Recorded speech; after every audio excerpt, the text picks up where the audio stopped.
Os Otames destrinchando. Episódio piloto. Street Fighter. Cena 1, tomada 1. Ação! E aí, galerinha do mal? Sentiram minha falta? Aposto que não. Pois é, eu tô de volta aqui. Sei que foi um hiato bem grande. Eu peço as desculpas aí, porque a gente tem ficado doido. Não, estamos descendo no poço da loucura, né? Mas tudo bem. Por causa de certos trabalhos, tem mais a faculdade. E eu tô mexendo no meu querido projeto Carapaça. Isso tem novidade pra vocês, deve logo de pijama. Mas vamos com essa bagaça, né? Antes da gente começar esse vídeo, eu quero pedir pra você, por favor, dar aquela tia bagada no sininho pra saber das notificações. E eu vou pedir pra você aí, compartilhar esse vídeo aí na rede do Cenário de Ladrão, devolve meu milhão, manda no zap da sua avó aí, em vez dela ficar compartilhando fake news. Então agora, senta aí, se prepara, roda a bagaça. Então vamos lá, galerinha do mal. Essa é uma playlist nova que eu tô fazendo chamada Destrinchando, onde nós destrinchamos obras, filmes, o que vai acontecendo aí, e analisamos de um outro determinado ponto de vista, ângulo, perspectiva. Pois é, porque acontece o seguinte, a gente assiste um determinado filme, negócio, quando a gente é mais novo, né? E a gente enxerga de um jeito. Só que depois a vida vem, e a vida é como andar de bicicleta. Primeiro ela tira a rodinha, depois ela tira os freios e depois ela tira o guidão. Você tá ligado? E aí o que acontece? A gente passa a ter uma perspectiva diferente dos filmes que a gente assistiu na adolescência ou na infância. Pois é, e hoje nós vamos começar analisando essa pérola dos anos 90, que na verdade é muito mais do que você pensa, e os mocinhos estavam errados, como sempre, né? Graças a Hollywood. Mas, vamos lá, segue o game.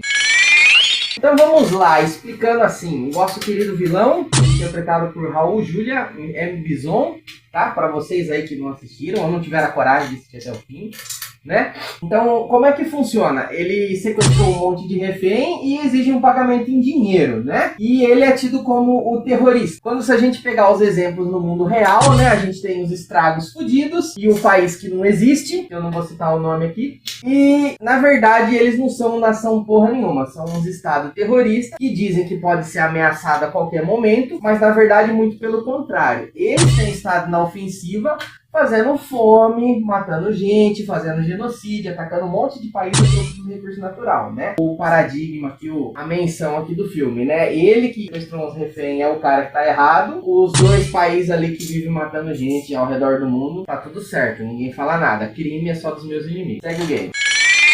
Segundo ponto, vamos lá, Dr. Dhalsim que tá no filme, e até um pouco controversa a representação dele, né? Mas faz experiências genéticas, tanto até que o próprio M. Bison diz por que ele quer fazer um soldado genético. Tudo o que eu quero fazer é criar o soldado geneticamente perfeito. A experiência dele é imoral, é ilegal, é ruim, não sei o quê. Quando, na verdade, né, as nossas queridas indústrias farmacêuticas fazem experimentos em animais, fazem experimentos em populações pobres, tá tudo certo. E o que é pior ainda, é pra conseguir dinheiro, às custas da nossa saúde. Quem tá errado é ele, mas vamos lá, segue o game.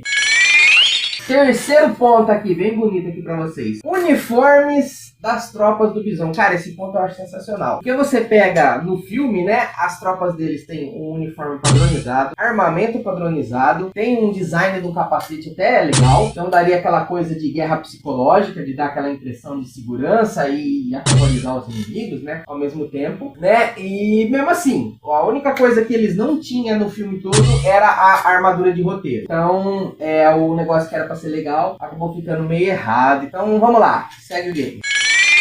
Quarto ponto, tropas da ONU, multinacionais. Ah, isso aqui é engraçado demais. Aí você tem uma força da ONU ali, né, que vai tentar trazer a paz ali, fazer um negócio. E o engraçado é que ela é toda multinacional, tem gente de várias nacionalidades, como você vê nas badges ali no filme, né. Até mesmo o armamento deles não é padronizado, né, o que seria um pesadelo pra logística, né. Mas como a gente sabe, todo mocinho de filme hollywoodiano, né, estrago food dance, ele tem a vantagem de ter a armadura de roteiro, a munição infinita, né? E provocar um tiroteio do Esquadrão Classe A, né? Nunca ninguém é atirado e apenas os vilões morrem no fim com a batalha final.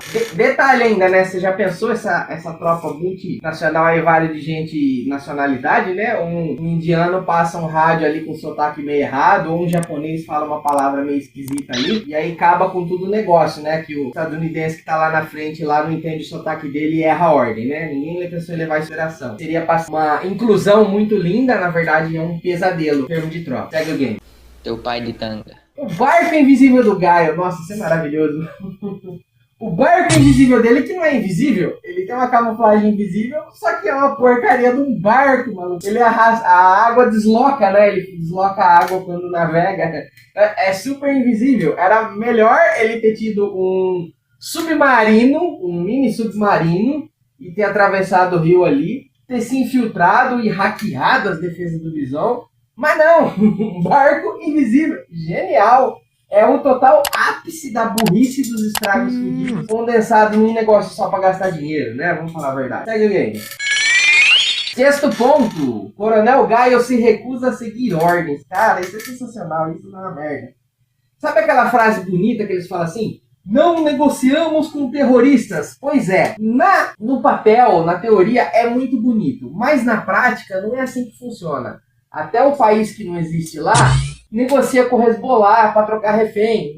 Os estragos fudidos negociam resgate com o refém. Não dá para fazer uma operação dessa e morrer um monte de gente para arregaçar meia dúzia de gente. Sendo que você pode negociar e conseguir uma solução pacífica, né? Você consegue uma solução para resgatar refém que tem 0 perdas de vidas, sensacional, melhor operação do mundo. Outros pontinhos aqui bonito também. A hora que ele vai embora, ele molha lá o cara lá que é o representante mata, né? No mínimo isso aí ia dar corte marcial, né? Um incidente internacional, ninguém tá enxergando isso aí, né? No mínimo ia dar isso, ia acabar com o treco. Não sei se ninguém pensou muito bem isso, né? Mas é um incidente internacional, né? E também não ter acatado a ordem, né? Que ele vem da ordem que eles deviam ter ficado, que eles iam pagar. Porque o que ia ser o custo de alguns milhões de dólares ali para resgatar os reféns? Sendo que os caras é dono da Casa da Moeda lá, do Fort Knox, da porra toda, né? Dono do sistema financeiro Swift, o que quer gastar alguns milhões para resgatar os reféns, para fazer uma missão com perdas humanas 0, né? Mas não, o cara prefere entrar no barco, molhar tudo, causar um incidente internacional,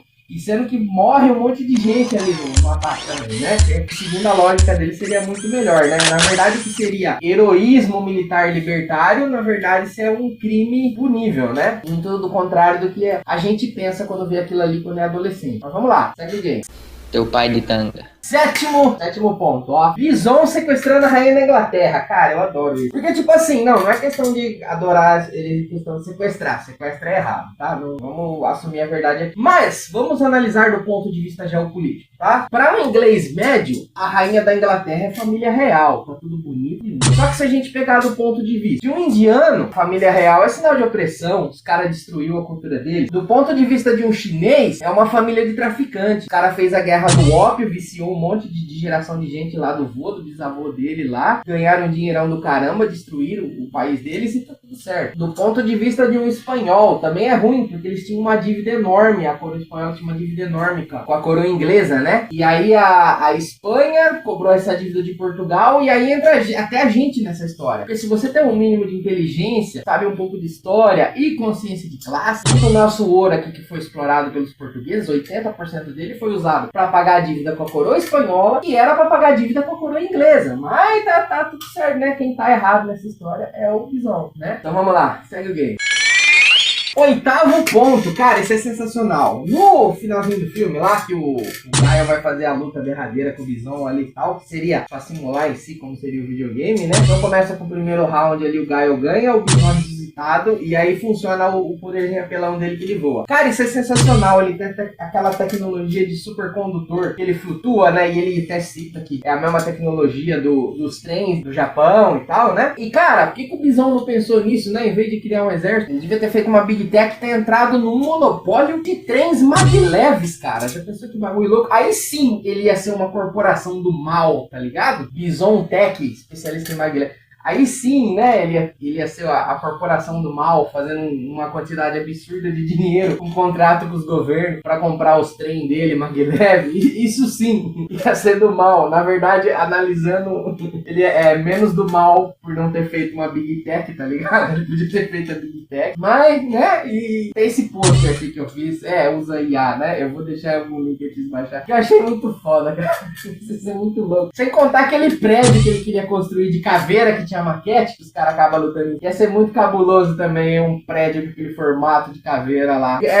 Seria esse esquema, né? Ele ia vender Maglev e o prédio de caveira ia ser a sede dele. Nem tipo a sede da Apple e da Microsoft, tá ligado? Mas vamos lá, segue o game.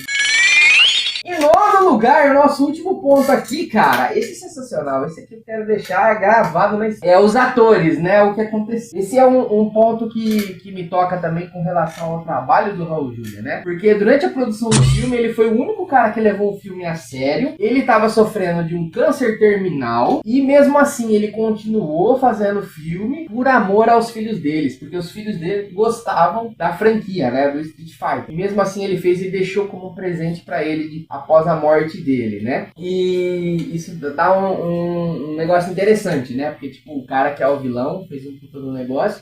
E do outro lado, a gente tem o Jean-Claude Van Damme cheirado, falando que usava tanta cocaína durante a produção do filme, não tava nem aí com a bosta. E sem contar os abusos alegados pela Kylie Minogue, que interpretava a Kami, né? Que fez. Então aí a gente tem mais a coisa, né? O cara que é o vilão ali, né? Deixando um presente pros filhos. E o maluco que representaria ali um estragos fudidos, né? Se mostrando um cheirador de cocaína e abusador, né? Já fica interessante pra caramba. Não só a analogia de dar um verniz bonito pra dizer que ele é um mocinho, mas no fundo, na verdade, a gente entende que o ator e o país que ele representa, né? Então fica essa reflexão aí pra vocês analisarem e estarem assistindo o filme de novo e entendendo isso.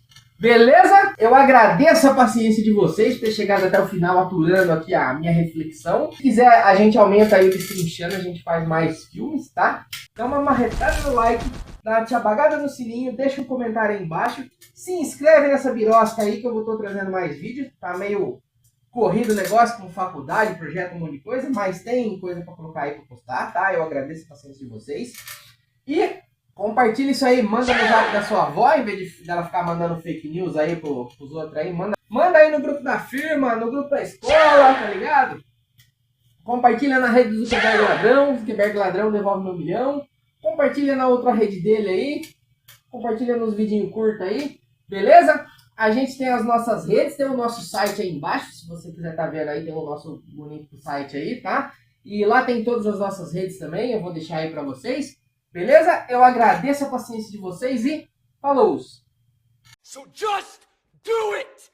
Don't let your dreams be dreams. Make your dreams come true! Just do it!